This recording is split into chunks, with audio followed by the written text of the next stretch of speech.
Hello friends, welcome to my channel. তো friends, আজ একটি গুড নিউজ এসেছে, যেটা তোমাদের RRB ALP CB two exam date regarding. তোমরা সবাই জানো যে এর আগে RRB ALP CB two exam date প্রকাশিত করেছিল, যেটা তোমাদের ছিল 19 মার্চ 2025 এবং 20 মার্চ 2025। সেটা তোমাদের পোস্টপোন হয়ে গিয়েছিল। তারপর আজ নিউ ডেট পাবলিশ করেছে, যেটা তোমাদের 2 মে 2025 এবং 6 মে 2025। এক্সামটি দুদিন হবে এবং এই এক্সাম ডেটের যে রিপোর্টিং টাইম সেটাও পাবলিশ করেছে। সেটা হচ্ছে তোমাদের ফার্স্ট শিফট যেটা হবে সেটা হচ্ছে তোমাদের 7:30 থেকে, এবং সেকেন্ড শিফট তোমাদের যেটা হবে সেটা হচ্ছে 12:30 থেকে। বাস, এটা হয়ে গেল। এবং তোমাদের যে সিটি ইন্টিমেশন যে স্লিপটা, সেটা তোমরা কিন্তু 10 দিন, মানে এক্সাম হওয়ার 10 দিন আগে থেকে তোমরা আরআরবির অফিসিয়াল ওয়েবসাইট থেকে ডাউনলোড করে নিতে পারবে।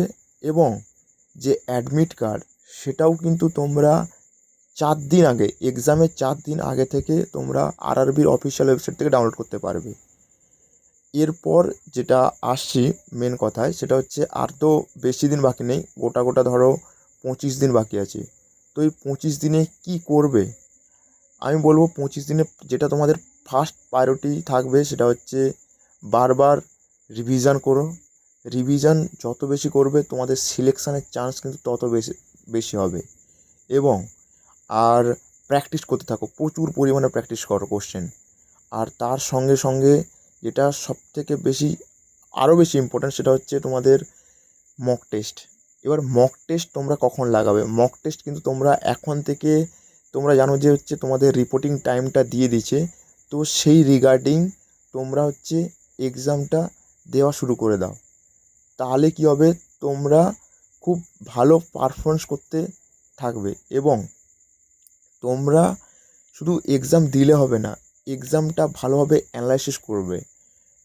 এবার যখন এক্সামটা দিয়ে দেবে তার কিছুক্ষণ, আধ ঘন্টা পর বা 1 ঘন্টা পর সেটা নিয়ে বসো, যে কোথায় কোথায় তুমি ভুল করছো। সেটা তোমার কনসেপ্টের হতে পারে, বা সেটা তোমাদের নিউমেরিক্যাল বেস হতে পারে, বা সেটা তোমার ফর্মুলা মনে নেই হতে পারে, বা ডেটাবেস হতে পারে। সেইগুলোকে আইডেন্টিফাই করো এবং সেগুলোকে তোমরা সঙ্গে সঙ্গে কনসেপ্টগুলো ক্লিয়ার করে ওই রিলেটেড তোমরা এমসিকিউগুলো লাগাও। তাহলে কী হবে, তোমাদের ভুলের চান্সটা কমে যাবে এবং অ্যাকুরেসিটা বাড়বে। এইটুকু বলার।